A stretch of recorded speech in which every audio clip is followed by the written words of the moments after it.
There we go. Now I'm officially live. So I saw my streaming software and I saw it popping up and I'm like, hey, I'm live, right? And then I saw the actual go live button. So I have not done a scheduled live for a while. Lately I've been kind of ad hocing it last minute if I have enough time. And I'd been playing Dungeons and Dragons on Saturdays right after my Marvel Future Fight stream. So now that that game has temporarily stopped and I'm going to be spinning up a new one, I've got some more time to actually stream here live and schedule it. So this is the first schedule I've done in a while, so I had to remember how to use those controls.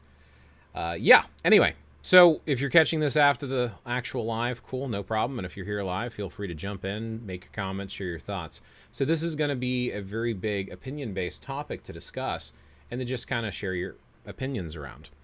And what I had come to the conclusion of, I guess maybe it's not a conclusion, I've come to the theory of, I have theorized that basically prayer is spellcraft.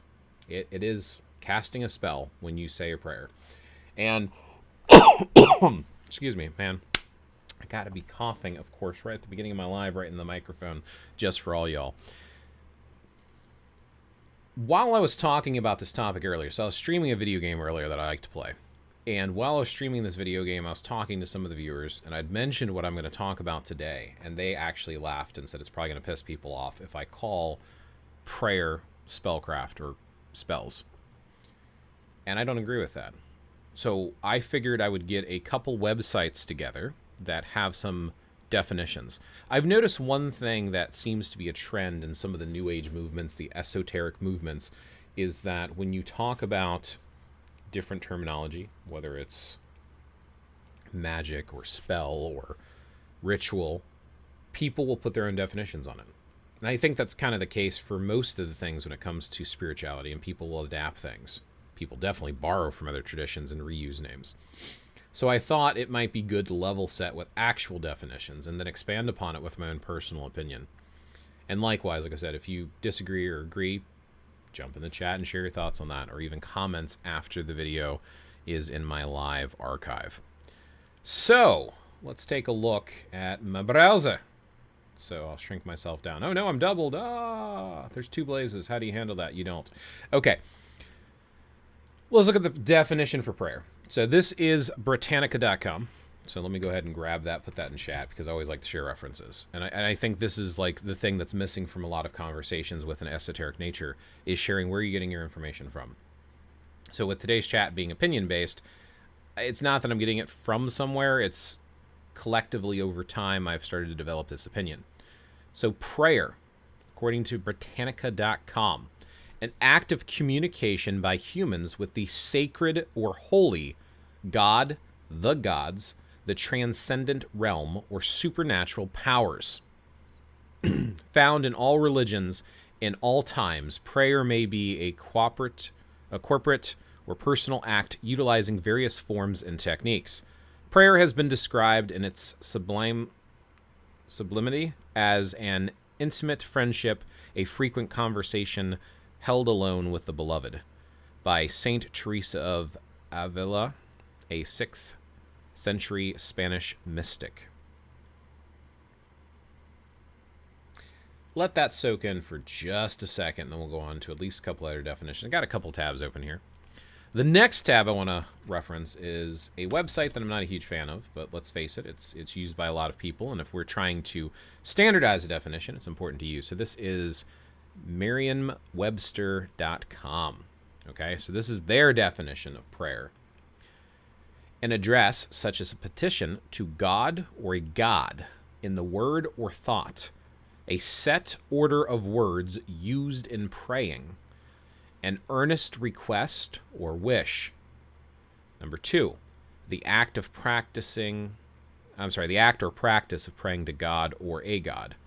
Number 3, a religious service constituting chiefly of prayers, often used to plural. 4, something prayed for. 5, a slight change. So there's another couple of definitions. Now, I want to jump straight into the definition of spell as it refers to spell casting, or specifically, modern esoteric magical practices to cast a spell. When you cast a spell, what are you doing? Again, with the Merriam-Webster Dictionary for spell. To name the letters of in order. That's like spelling a word. That's completely irrelevant, so we're going to jump right down to 2. To add up to mean. Again, not relevant to this. Having the word spell used in multiple different ways makes it rather confusing. So all of these verb spell, not relevant, right? To find out, by study, come to understand, often used without, to read slowly and with difficulty. So yeah, it's noun that we start getting into what I'm talking about when I use the term spell, and a lot of modern neo-polytheists, New Age folks, will use the term spell. A spoken word or form of words held to have magic power, a state of enchantment, a strong, compelling influence or attraction. And then, of course, there's the second verb here, which is to put under a spell. And there's obviously other ones. So there's like noun and verb here, and then there's other nouns. So there's some other stuff. But specifically what I'm trying to refer to is this section in here specifically. A spoken word or form of words held to have magic power. I think you're starting to see the trend that I'm coming along here. Next website, dictionary.com.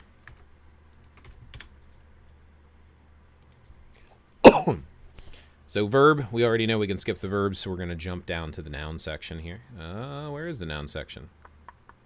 Here it is. A word, phrase, or form of words supposed to have magic power, charm, or incantation. A state or period of enchantment. Because if you're like under a spell, right? Any dominating or irresistible influence, fascination. So again, kind of the main one up here is this whole, you know, the wizard casts a spell, incantation, charm. So saying stuff for magical purposes, right? And prayers, of course, can be spoken out loud or quietly, just like they talk about spells being said in just the mind or actually speaking them out loud. The first recorded before 900 Middle English spell, story, tale, narrative, Old English, cognitive with Old High German spell, Old Norse, spjall, saying or tale, Gothic, spill, fable, story, see spell, gossip. So again, completely unrelated. It's just specifically this noun definition that we're looking at here. And then, of course, the Britannica one, because I don't know, I kind of like Britannica. I kind of like the extra information that they add in there as well. So let's go down to the noun of spell. A group of secret words that are believed to have magic power. He said a magic spell of protection. Magic that is performed by saying a group of secret words. In the story, the witch casts a spell on or over the children. Drinking the potion will break the spell. She felt like she was under a spell. So you're seeing this trend here. Next one here is about Cambridge. Dictionary.cambridge.org. Cast a spell, to use words thought to be magic, especially in the order to have an effect on someone. So you see where I'm getting at.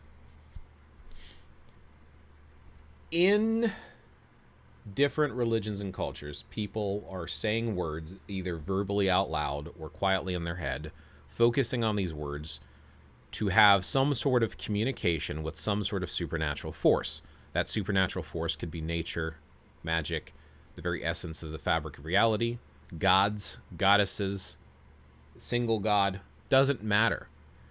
This communication with this force, in my opinion, directly translates into what they're saying prayer is for.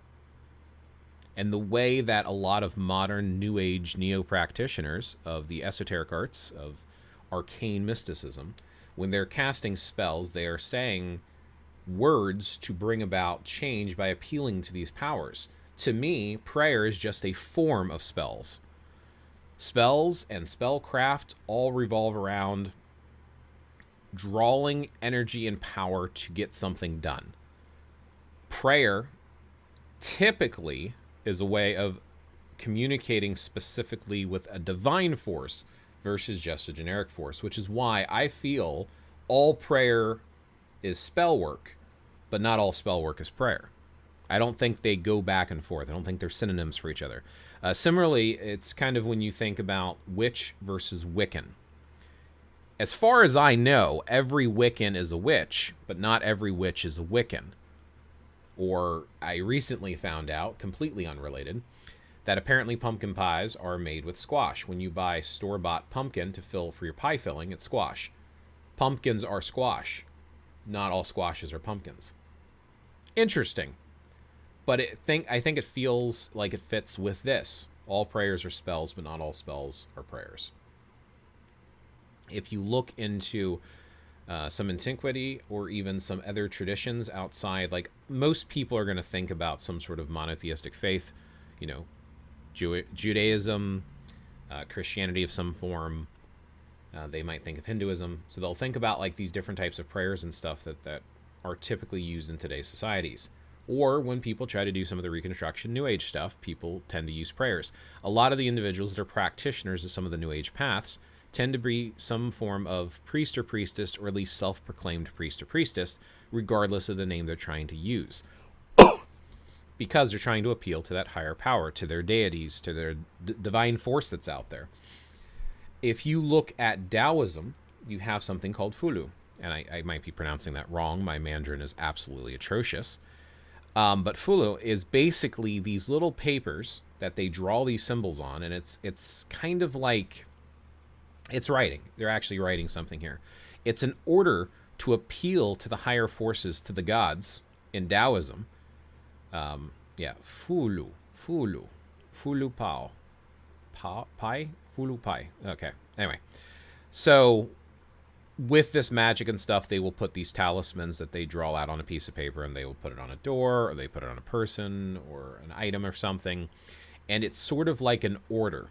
Kind of like if you go out to eat. So here in America, you will talk to a waitress or something, or a server, and they'll take down your order. And they'll write it down, and they'll give it back to the cooks, and they will deliver that order, and they'll bring it out to you. The difference is, instead of the server writing it down, it's like you wrote down your own order and gave it to the server in a way. That's sort of one way to think about how Fulu works, that you are writing down this order of request from divine sources to do what you're asking or requesting, whether it's protection or banishment or exorcism. So with that, you're basically casting a spell. Now, this is written word versus verbal word, and some people will equate this. Now, there's this thing when you go over cultures, that when cultures transition, you lose some meaning because how that culture goes about using a word or words, there's going to be a mild difference in how it's used. So with that, it's not necessarily a direct translation to say that using Fulu is casting a spell. But I believe, in my personal opinion, thinking about how spellcraft works and applying it to trying to use words for magical power, right? To have these magical power, I believe Fulu would apply to that. Oh, hey, Dave. I saw you retracted a message. I apologize. I missed what that message was. So if you were rewriting it, please do. I guess I missed that while I was speaking about Fulu. But welcome to the live. Good to see you. So yeah, so putting this stuff on things, like you're appealing to the deities. You're, in a way, this is a direct connection with the deities, which is closer to the form of what prayer is supposed to be. It's just a written form of communicating with divinity versus a spoken word. Another example would be mantras in the Tantra tradition of Hinduism and Buddhism, which are verbal sayings that you repeat over and over again. And again, these verbal words bring about a certain type of power. I would call it magical power. And I would also call it a spell. But it also kind of directly falls into the whole prayer thing to, again, appeal to these higher forces. Om, the sound Om, is something that's used as an example here. This is, oh yeah, I did not share these links. So this is the Fulu one that I'm using. And this is the mantra one that I'm using. Ooh, I actually went to Newegg. I'm sorry. It's a graphics card I bought a while back. Sorry. Click the link in my hotbar. I like gaming. What can I say? Okay, cool. Okay, so I was saying that unless the spell is worded to include a call to a specific deity for success in your spell, then it wouldn't be considered praying. But that's just my opinion. I agree with that. Completely agree with you there. I'm not sure at what point you jumped in, but one of the comparisons that I was doing, I was considering prayer to be a form of spellcraft and casting spells, but not all spells are prayers. Completely agree with you. It's kind of along the lines of what you're saying. The example I gave was actually with Wicca. I was saying all Wiccans are witches, as far as I know, but not all witches are Wiccan. And I think the same thing would apply to prayer and spellcraft, in my opinion. All prayers are spells. And I'm finding it as common, especially in some of the New Age paths today. A lot of people do include actual prayer work inside of their spellcraft. Because when they're...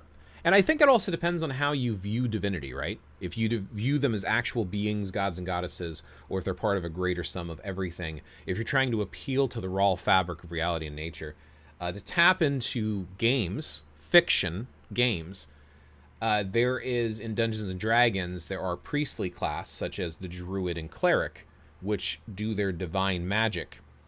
And then you have your arcane casters, like your wizards and sorcerers, who just tap into the raw powers of reality.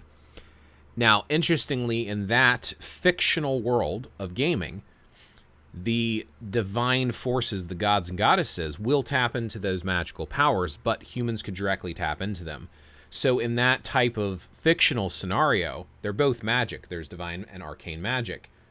But divine magic, in real life, a similar version of that I would call a type of prayer, or include prayer with that, because it's appealing to a part of divinity, a conscious being, versus just tapping into raw energy. But in both cases, I think it could apply, in my opinion. I see similarities between...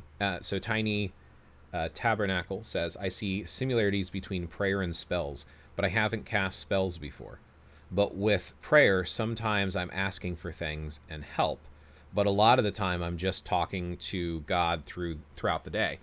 And I think that's another good point that you're pointing out there, and this kind of goes along with what Dave was saying about the difference with the prayer. And I actually, if we dig into this more, if you go to that first link I sent, and you scroll down, I'm not the first person to come up with this. If you go under Origin and Development, this is the interesting thing here. I didn't read this before I went and found this website. Like, my theory of prayer being a type of spellcraft was before this, but apparently I'm not the first person to come up with this theory. During the 19th century, when various evolutionary theories were in vogue, prayer was viewed as a state in the development of religion from a magical to a higher stage. Such theories, which saw in prayer no more than a development of magic or incantation, which is what I'm claiming, failed to recognize the strictly personal characteristics of prayer. Even if a scholar could prove the chronological precedence of magical incantation to prayer, which has thus far not been done, he would be derelict in his scholarly duty if he saw in such precedence the only explanation of prayer. The origin of prayer is... Okay. And it goes into other stuff, and it talks about some other people who have theorized and scholars who have theorized. I'm not a scholar. I'm an enthusiast, and I'm not claiming to be a scholar. But in my opinion, like I said, if you look at the source of what you're doing, I think it depends on how you're praying, right? If you pray just to speak to your deity, I would not classify that type of prayer as spellcraft. Just communicating, it's still prayer, but there's no element of casting whatsoever. However, asking for divine intervention of some form.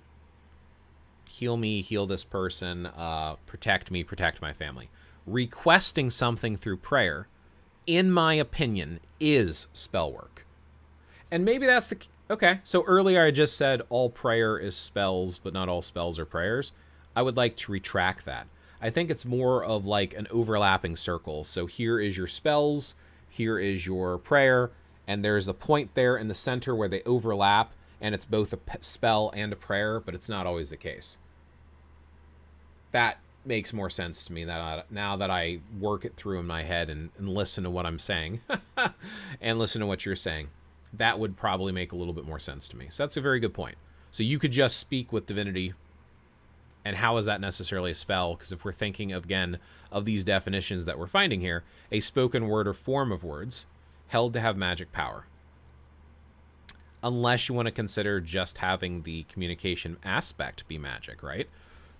I think we might have to dig into the definition that people use for magic, because maybe just speaking with a divine force, maybe that alone is magic. So maybe it is still considered spells in a way. I don't know.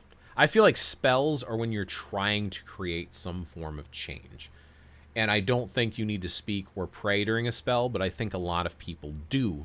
Because for a lot of people that are New Age, when they're casting spells, specifically people that do spells versus just prayer, I think they are trying to appeal to divine forces. And I think a lot of them hold magic as sacred and divine.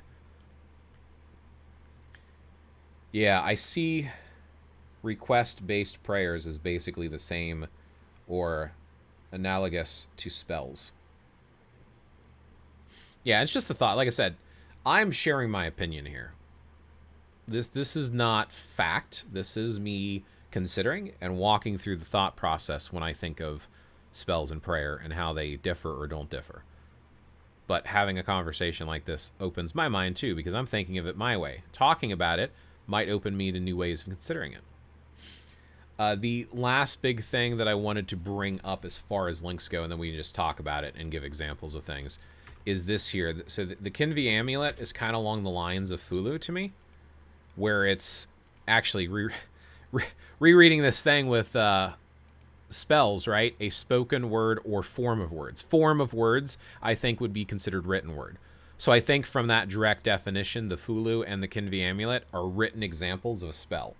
So I think spells can be written, and they're still spells. They don't have to be spoken, in my opinion. And looking at that definition, I think it follows into the definition. Does anyone disagree with that? By all means, like I said, feel free to share your comments either in chat or later in the comments below the video. But do you consider written word and spoken word both to be spells? It doesn't have to necessarily be spoken out loud. It could be in your head, could be spoken, could be written. And in the case of Fulu, that's writing it down. In the case of the Kinvi amulet, this is another example of why it's both a prayer spell. Yeah, maybe that's a new word, prayer spell. Because it's appealing to a higher source and power. So carved inside this amulet, and I'm not really sure why it's not actually showing a picture of the amulet. Here it is. So this is the Kinvi amulet, right? This is called Younger Futhark, because a lot of people think Elder Futhark is what they use in the Viking era. It's not. It's a piece of metal that's been stamped out, and it's got writing on both sides. And it's really cool because if you are into Norse Scandinavian stuff, Thor is actually written on this amulet, which is pretty slick. And let me see if I can find it again. I found it in one of my videos and pointed it out to two viewers. There is not there on this side. I usually look for the R at the end. Is the easiest way to try to find it. Here it is. So this is Thor. This is how Thor is written. So this is what's called the Thorn rune. It's like a TH. This symbol here is kind of reversed with the slashes, but it's used for multiple sounds, including the sound. And this here is an R, and you would slightly roll it, so Thor. But that's Thor written on the amulet. And this is actually a prayer to Thor. They do both a... So there's some people here who have tried to translate it, right? Hayek I kuri umdir guthi eierberg bufi meir fut it huth es thair vis en brau halt ilu itlu fran bufa Thor gæti hans mer thaim hamri es am hier haf ekka am fly fran it vet fire eiki av bufa guth eru undir hanum ak ifir hanum. So I'm reading that like an Icelander would, because I don't speak Old Norse. I think it's a dead language. I don't think most people could speak it. But it translates roughly into this. I cower herein, under the god of soot. I, Boofy, carry a festering sore in my skin. You know where the glistening one is. Keep evil from Boofy. May Thor guard him with the hammer, with which he strikes Amir. May you have the affliction, Amir. Begone, evil being. The affliction leaves Boofy. There are gods below him and above him.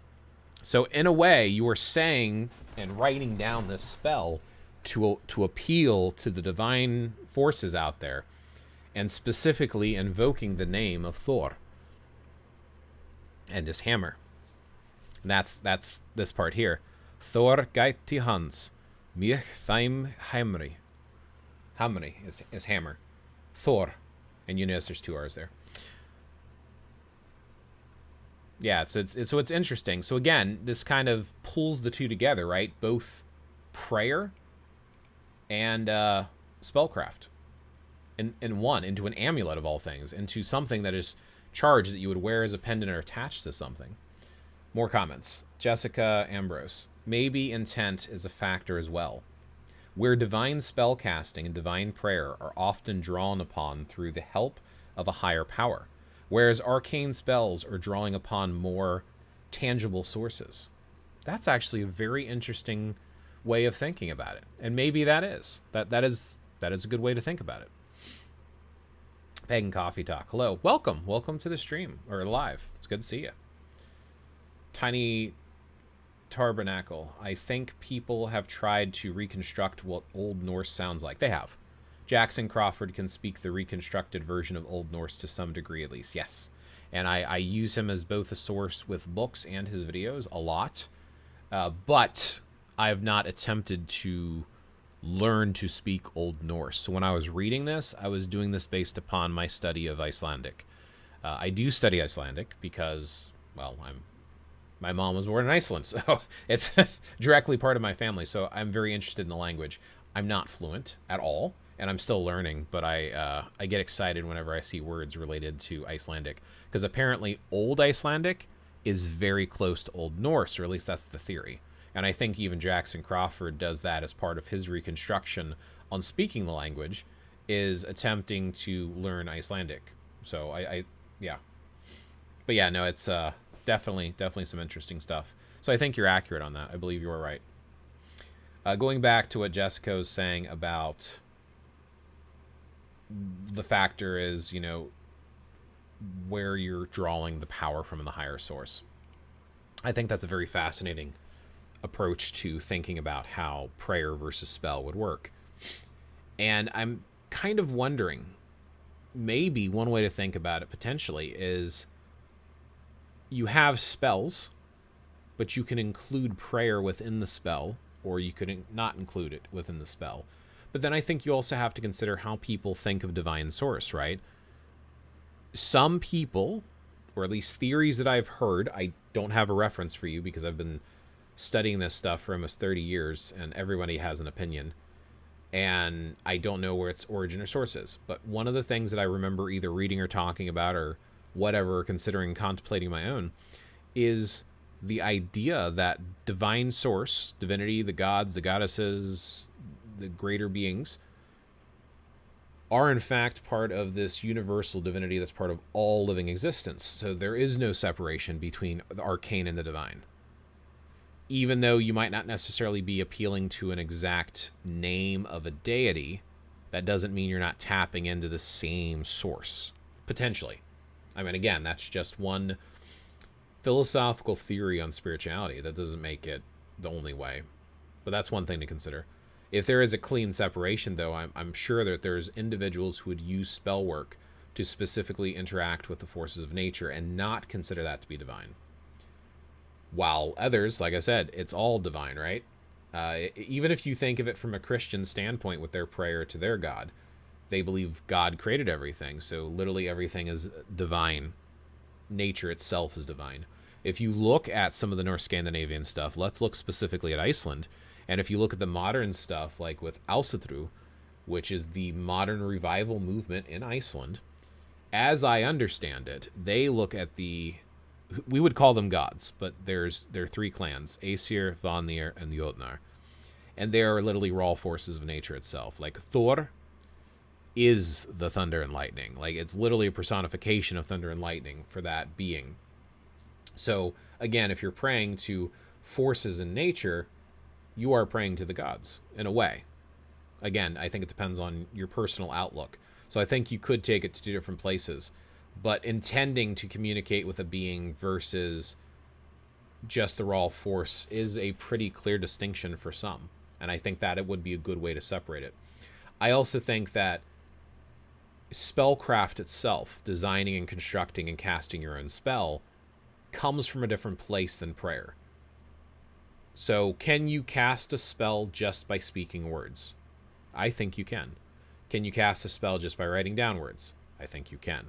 Some people take it a step further, and they include ritual. So there's another aspect to spellcraft, is ritual spellcraft versus prayer spellcraft. So they might include prayer spellcraft, but some people actually put together an altar. You see examples of this in other traditions, like the puja in the Hindu tradition. You see druids and Wiccans, modern druids and Wiccans, you know, neo-paganism, New Age stuff. They will also do an altar. You see this in Christianity. They have an altar in the middle of their prayer and stuff that they put different elements onto.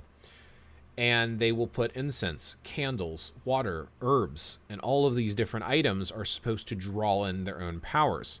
It's not written or spoken words, so it wouldn't be considered prayer, but it's still a form of ritual, and in my opinion, also a form of spellcraft.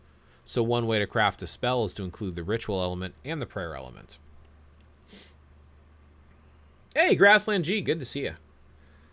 Tiny says, cool. Grassland G says, Crawford is good about pointing out where the Icelandic and Old Norse differ. Yes, I just don't have it memorized.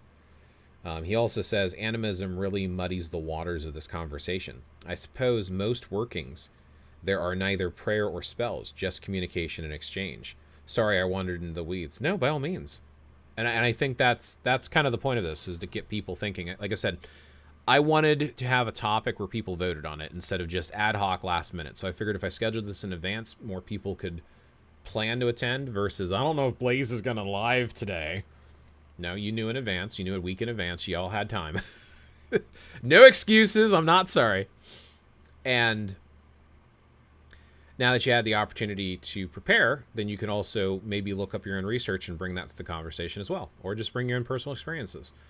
But I want people to give different viewpoints. You don't have to agree with anything I'm saying. This is just a general rambling about there's prayer and there's spells. How are they related, or are they not at all? And saying that they're not the same thing and they're completely different is perfectly acceptable. Saying they're the exact same thing is perfectly acceptable. There's no right or wrong here. This is just a theoretical conversation on possible practice in modern era when you're talking about any form of spirituality, whether it is all the way to being religious or just being spiritual as a very general sense. But I think you bring up some very solid points there of it really does depend, right? So is it neither? Maybe. I don't know if you were here for the definitions that I was looking up specifically, and I wanted to look up definitions because it's very easy to make assumptions on what you've heard. But let's at least find some sort of baseline. So Britannica and Merriam-Webster's dictionary definitions of prayer. I'll actually pull these back up because I know some people came in a little bit later. And then I'll get to Jessica's comment.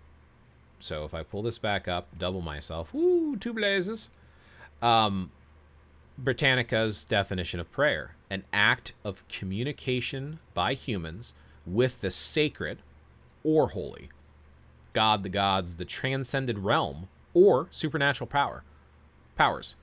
So like that portion alone. And then if we look at spells, which one was my favorite? I think it was this one. So this is my favorite definition of spell out of these multiple websites that I pulled up. A word, phrase, or form of words, so it can be written or spoken, supposed to have magical power. Charm or incantation would be an example of a spell. So in that case, even through animism, right? So I suppose most workings, there are neither prayers or spells, just communication and exchange. I think just the communication aspect alone could apply to the prayer aspect. And then if you add in the fact that if it was written or spoken out loud, it could potentially, since there's the exchange involved, if you consider that to be magic or an incantation, you could technically consider that also a spell.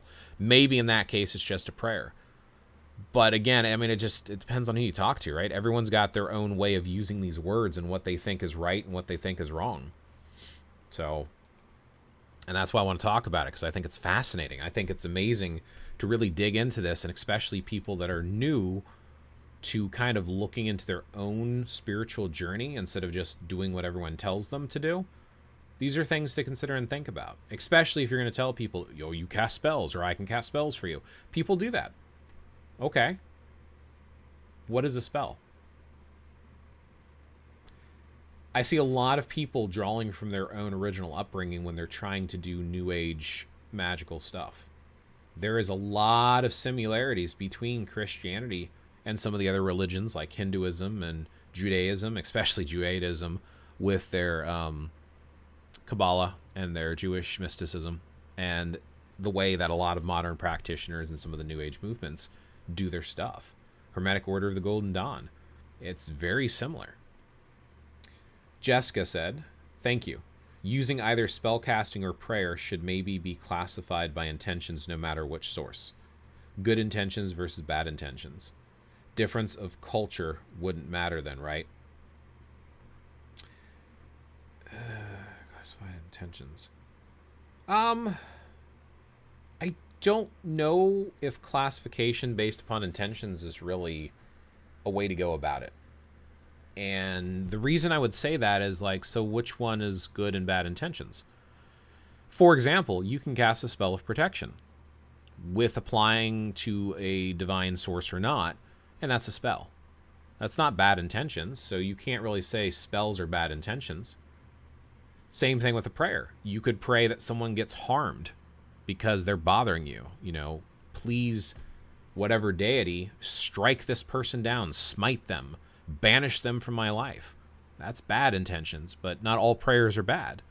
So I don't know if we can necessarily, in my opinion, I don't think we can separate it based upon intentions being good or bad. I also feel like good and bad is subjective, right? If you ask someone, you want to cast a spell, right? And let's say the spell is to protect them. Well, depends on what sort of protection. If they don't want protection, like let's say you want to protect them from getting heartbroken, so you're keeping them from finding love.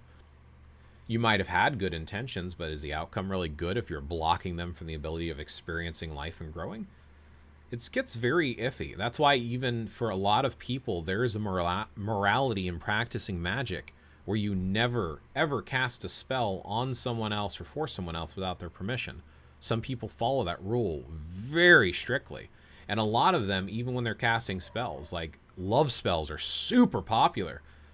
And most people don't think of the morality of casting a love spell. If you cast a love spell on someone else to fall in love with someone else or yourself, you are attacking their free will. That is an assault, a magical assault, but it's an assault. Whereas the learned individual who practices and owns magic and it's part of their life will cast the love spell on themselves. They'll cast it on themselves to help guide them to love or allow them to be more easily seen by individuals who would be happy with them, allowing love to find them on its own, allowing you to receive and not overlook the opportunity that pops up in front of you. That's the proper way for some to do a love spell. It's on yourself, and it's about awareness and enhancement versus targeting or drawing one person in. Even casting a love spell on yourself to draw one person in, that is an assault. That is an attack. That is an attack on their free will. And that is also why most love spells fail, because people's free will is more powerful than the energy you can throw at them to try to manipulate them. But again, talking theory, and that's not to say what you brought up was wrong. I'm just giving you feedback on the way I'm reading that. Difference of culture wouldn't matter. I don't know. I think it could. I think culture plays a large role into our initial understanding of prayer and magic and spellcraft. What we think it is how we're raised. And how we're raised is by society. Even if there's different religions within that society, there is a cultural approach and aspect to thinking about how the world works, that society as a whole in a particular country or group of people. I think you can have subcultures and bigger cultures. So if you talk about places like America, America is huge. Talked about Iceland earlier, right? Iceland, I think, fits inside of Texas 10 times. That's huge. So you can have subculture, the Texas subculture, that's different from Maine or California or Ohio or Idaho. Like, there's different parts and there's different subcultural ways of thinking about stuff and how you're raised within your own local community. And those layers of culture, I do think, impact how you use these words. I don't think you have to be limited to it, though, personally. Tiny Tabernacle says, a lot of the times when I about to do something like various tasks, I pray for help in the task to give it some extra oomph, which seems very much like spells from my surface level understanding. Right. But I also think that if you are specifically, you're praying, right? So it's a type of direct communication for assistance. You're asking for that divine inspiration. I personally agree with you. It's both a spell and a prayer.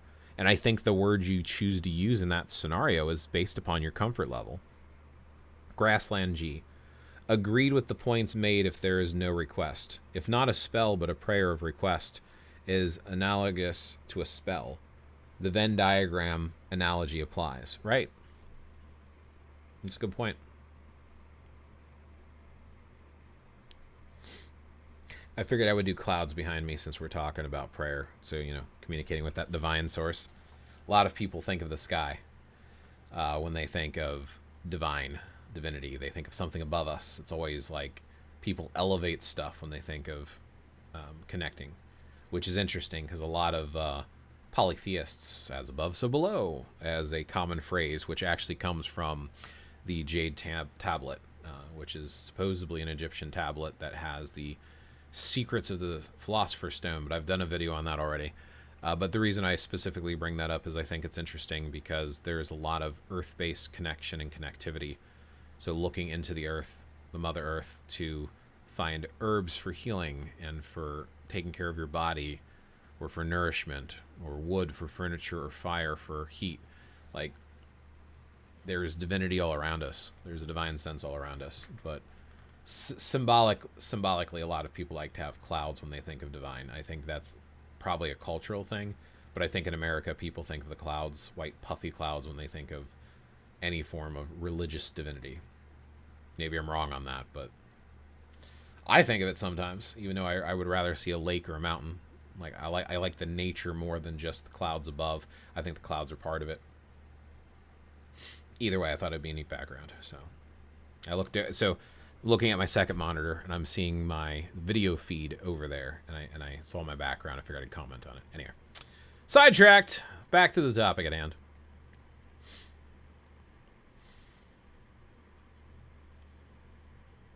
What other thoughts do folks have on spells versus prayers? Maybe share your thoughts. What specifically do you use versus prayer or spell, or how do you use it? Personally, when I use the term prayer, I typically use it when it's a direct communication with a deity of some form. My preferred communication is with Brigid, which is a Irish, both an Irish, I guess, goddess, a Tuatha a saint. It is a popular figure in Irish culture that has transcended time and has shifted and changed from the ancient goddess to the modern saint. I just think that she's that powerful of a figure. But either way, directly thanking, right? Doing thanks for the blessings that I have in my life, or request for assistance with healing or feeling better since I have health problems. All of those I consider to be prayer. I think the assisted healing or protection of my home would also include a type of spell to a degree, but when I think of spell work, I usually think of specifically saying words over something. Even if I say in Brigid's name or something along those lines, I feel like the intent of going out to be actively participating in myself is how I personally separate the word spell from prayer. Prayer, I feel like, is more, in my opinion, directly thanking, asking, or just opening up to that divine source, or making a request directly from the divine source. To me, that's the prayer aspect. The spell aspect is me being the main channel with the fuel behind it. Ordering food or stuff from Amazon is like a prayer versus driving to the store to pick something up. Even if you order it in advance, you're going there to get it yourself, is more like a spell. I don't know if that's a good analogy. That's the way I kind of think of it, though. Personally, that's the personal view on it. Mean Gene, welcome to the chat. Welcome to the live. I see you retracted your message. Feel free to reword that and join in. All thoughts are welcome. There's no right or wrong here. Dave says, in my practice of Wicca, whether I be performing a ritual or a spell, the names of Aradia, and I know you like to say Carnena, Aradia and Carnena are invoked, so I guess it's all prayer for me. Fair. Mean Gene says, prayer seems like a request or assistance from something greater than yourself, whereas a spell requires your participation. Right. That's kind of where I was getting at. It gets tricky, though, because if you're tapping into forces that are part of the universe to cast spells, aren't you sort of, in a way, tapping into powers greater than yourself, in a way? I think the proper name for request-based prayer is invocation, but I would be wrong. Not necessarily. So I consider invocation and evocation to both be forms of spellcraft. And the way that I separate that is invocation is when you are drawing power or force or blessings into your own being, because you're invoking it, you're pulling it in.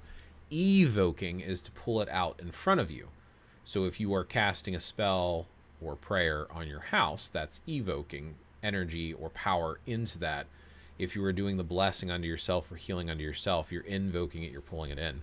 In some cases, you might invoke to evoke. You might empower yourself to have that extra power to expel.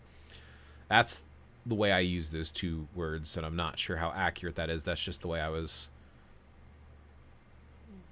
don't even know if I was taught. I read stuff and I had an opinion, but that's my opinion. Don't have a source free on either of those. That draws back from reading books from back in the day, as well as playing a shit ton of video games in fiction and fantasy. That's where that comes from.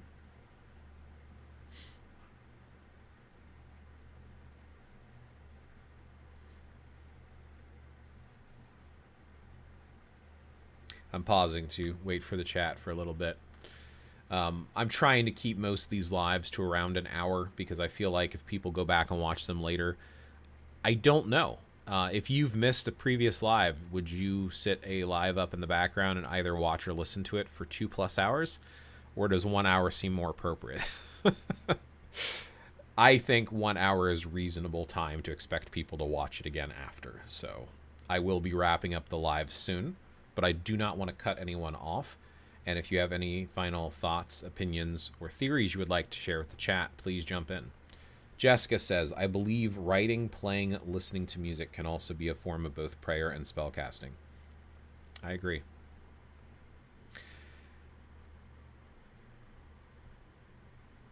Sorry, I paused for a second. When I read writing, I was thinking of writing stories and poetry, which is a form of manifestation. Now, the interesting thing specifically with music, I think music is so magical. You are literally causing vibrations. You can feel the music flow through your body and affect you. And it definitely invokes some sort of power. Even a mundane song. Like, it doesn't have to be intended for sacred use. But I think that there is definitely magic and power with inside of music.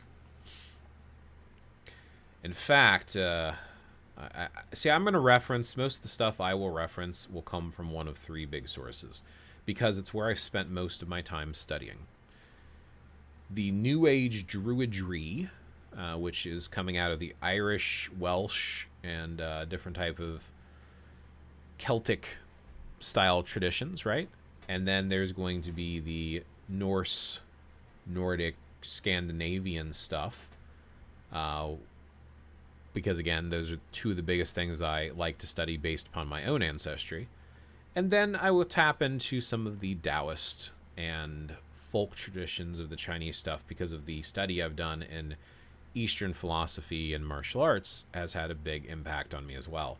So those are the three things I usually try to tap into. So when I bring up constantly some of the Scandinavian stuff, there's a reason, because I read about it a lot and I have a big influence about it. When we talk about music being power and magic, you see that in both of those practices, in the Norse Scandinavian stuff, as well as the druidry. So druidry is a modern term. A lot of people don't know that. And druidry is a spiritual approach to it versus druidism, which is a religious approach. And I do have sources for that. Ross Nichols kind of coined the term druidry to have a spiritual approach that can be applied to any religion, whereas druidism came about from Isaac Bonowitz, who put together ADF on Funk Drain, and he intended it to be an actual religion, so you practice it religiously, and it is your religion versus just a spiritual understanding. In Druid practice, Neo-Druid practice, you will find that they have different grades or levels: Bard, Ovate, and Druid. Obod, right? Bards, Ovates, and Druids, Ross Nichols. And they have the Bard both telling stories because of the power of word, but also playing music. Not just instrumental, but singing as well, because of the power that exists inside of song. In Norse Scandinavian practice, there are things that are written about. Now, the problem I have with it is people try to use the words today when it's not their culture. So they don't know the words or how they're used. They're just repeating it and trying to say it based upon what others told them. And there's no written record of how they were practiced.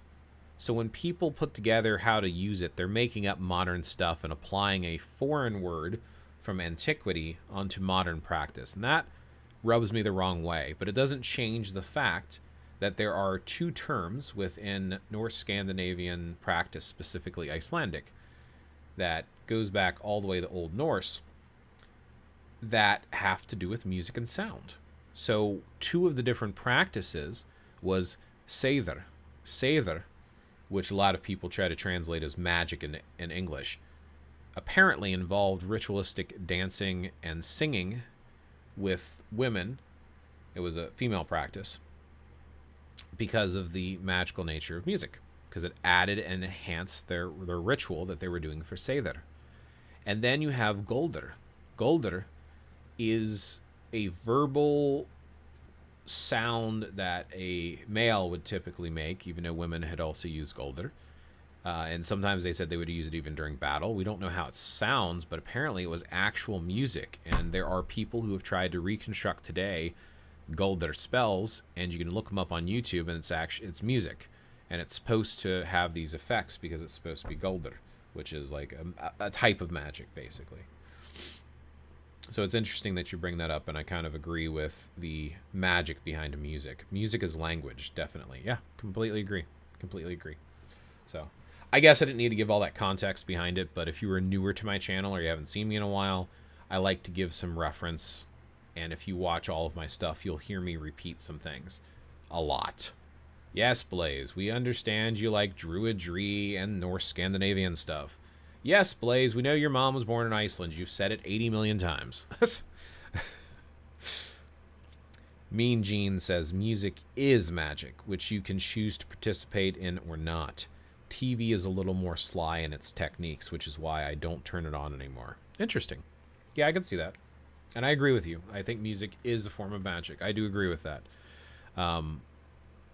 Music can change and shift our mood and make us feel better or stronger or inspired. That is 100%, in my opinion, magic. And that is definitely a spell.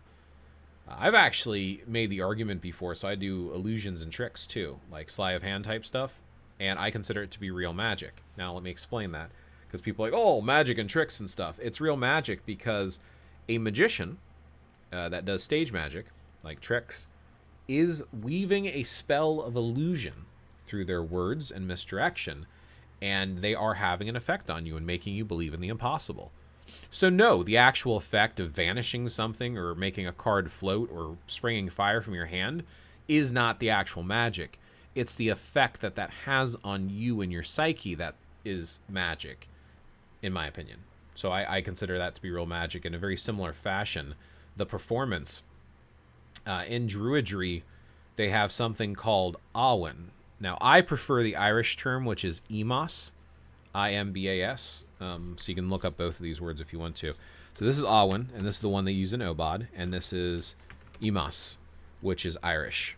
I prefer the Irish term. Doesn't really matter which term you use, but what it stands for is divine inspiration. So you will have a muse who will inspire artists. Well, in druidry, you have Awen and Imbas. Same thing, just different culture. Different word, but it's the same thing. As far as I know. As far as I know, it's the exact same thing. Awen, I believe, is Welsh, and Imbas is Irish. But when you create, you are manifesting from a source of divinity. You are creating and bringing something about. And it can be music, storytelling, performance, anything. But you tap into that divine inspiration to draw forth. So I think that's interesting. I'm not a pagan, but I like Celtic and Norse stuff, so your channel is up my alley. So I enjoy what you do. Just letting you know before you end the stream. Oh, I welcome everyone. So over the years, I've actually no longer enjoy or prefer to use the term pagan for myself. Most people that are pagan and listen to what I believe or practice or how I think about life would call me a pagan. I just don't like the term anymore. I am me. I am my own person. I am on my spiritual journey. I am not fond of religion on a whole. I like to study it, but I'm personally not fond of religion. With that being said, I like to talk about philosophy and spiritual practice with everyone. So regardless of what religion you practice, you are welcome here. You can be, I have no problem with Christians. In fact, Christians are some of the nicest people I know, and I've said that before too, and I'll repeat it. I've also met some pretty shitty Christians, but it's the person who's shitty, right? It's where they take it. So it doesn't matter what you practice or what you believe. You are welcome, and you do not have to be a pagan or polytheist or heathen or anything to be welcome to these chats and to share your thoughts. So thank you for showing up, and I appreciate that. I accept you for you, Tiny. I mean that. All right, we are at the 57-minute mark. We're doing good. Morning. Soro Lisbeth. Lee is actually my middle name specifically for my YouTube channel and my gamer name. So Blaze is my actual name, but Lee is because I like Bruce Lee, and Dragons is because I like dragons. But either way. So, Blaze preferred, but morning all the same. Would wizardry or sorcery be the same as spellcasting or prayer? No. And this is why. Let me explain. So this is my opinion, Jessica. Wizardry and sorcery are individual practices that would utilize tools such as prayer and spellcasting. Wizardry is specifically interesting because I believe it comes to us from the 15th century. And it is a more modern term. I don't know if we actually had actual wizards in antiquity. And even today, it's usually associated with fiction and fantasy stories. But the word wizard has been applied to many different people. I believe it comes from a French word. I think. I'll have to look it up again. I'll have to double check. Let's do it now. Let's do it now. Let's do some internet searching. I like DuckDuckGo. You can use whatever you want. Etymology.com. A lot of people don't like it. I do. Etymology wizard. Here we go. So wizard, early 15th century philosopher or sage. So it's from the Middle English word wiz, which means wise, and then ard is to compare it something. So it's like from the Lithuanian zinaste, magic. Zinus, sorcerer, Zine, witch, or from zinoti, to know. So it just basically means like a wise person. Oh, this is from Old French, the ard part. So it's the art of. So it's like the art of being wise is what you're basically getting down to. But I don't think we had wizards in antiquity. So when you talk about wizardry, what it is and how it's used, I think is subject to personal opinion. So here's wizardry, right? And it just reduced from yeah, so it's placing for the art of, condition, or quality of. So it's the quality of being a wizard, basically. It was wizardry. As far as sorcery goes, likewise. So sorcerer, I remember hearing the definition once for like caster of lots, somebody who casts lots. So they like work with the threads of fate and stuff. And I don't know the root or origin of that either. But I don't think we have actual, this is wizardry and this is how you practice, that we can trace it back to, or sorcery. But both of the types of people who would use those terms to describe themselves could tap into casting of spells or praying during casting. So I think it would apply to both. That's why I don't think they're the same thing. It's kind of like if you take the term running, right? Running would be like spellcraft or spells. And in different sports like baseball or football, you run in both of those. You run in a slightly different ways, but you still run in both of those. That's how I would think of wizardry and sorcery, like football and baseball, and running would be like spellcrafting or spellcasting. That's how I would think about it. I also consider prayer a type of spell work, and it works for me 95% of the time. Fair. I tend to address my own prayers to all spirits and angels. That way, anyone who is able to will come to my aid, and for me, it works. Everyone needs to find their own path. Personally, I would personally get a little cautious myself. Not saying you have to be, but I would personally get a little cautious myself, just in the fact that I don't know if I necessarily would want any being out there answering a request for me personally. Everyone's different, though. Interesting. Definitely. Thank you. My interest is learning and growing. Thoroughly enjoyed all of our conversations. Same. I like having these chats. That's why I started doing them more. This is just something that I'm passionate about and enthusiastic about. I like to talk about. And I like lives a little bit better than just doing videos, because one, video editing takes almost as long as the live does. And two, I put all this time into editing the video and nobody watches it. I've got a lot of videos that just don't have views. And then having the live interaction, I get to hear perspective from different people. So they come from different backgrounds. They have different experience. They share thoughts with me and they give me feedback, or they ask questions and guide the conversation. I like that. I like this live talk conversation a lot more than just speaking to a camera and then editing it later and hoping people will watch it. So even if this doesn't get viewed a lot after the fact, right now there's 21 people who have watched this, and a lot of you have regularly interacted and spoken with me. That interaction is what I'm looking for, because that's what I like to do. I like to share and teach and learn about something I'm passionate about. So either way, yeah, I like these lives a lot. I'm having a lot of fun, and I appreciate you coming. Appreciate every single one of you coming. And even if you didn't talk, thanks for at least showing up and being present. And if you did talk, thank you for sharing your thoughts with me. I like hearing that different perspective. So any final thoughts before I wrap up the live? Because I'm past the hour point. I'm at an hour and 3 minutes, so I do want to wrap this up. Like I said, I want to try. It's not that I could talk about this all day. I could talk about this for hours. I could talk about many topics for hours. But I am, again, trying to, for those that weren't here earlier, I'm trying to make my lives, I'm leaving them up on my channel so people can watch them later. And I feel like people are less likely to sit through 2 to 3 hour video versus a 1 hour video, right? People could just pop this up in the background and do something else and listen to it. But an hour, I don't think is that unreasonable, in my opinion. So that's why I want to keep it short. So, okay. All right. No more comments. So we will end the live here. Again, thank you all for showing up. Great talking to you all. Thanks for sharing your thoughts. And hopefully I have inspired you to think about spellcraft and prayer and how you can apply it to your life, or research it if you don't want to apply it. Mean Gene said, nature holds all the divinity and assists we need on this planet, I think. The trees hold wisdom, and Awen and the plants hold straight-up magic. I agree with you, Mean Gene. Good talk, everyone. Thanks, Blaze. Yeah, no problem, Grassland G. Thanks for showing up. All right. Catch y'all on the next one.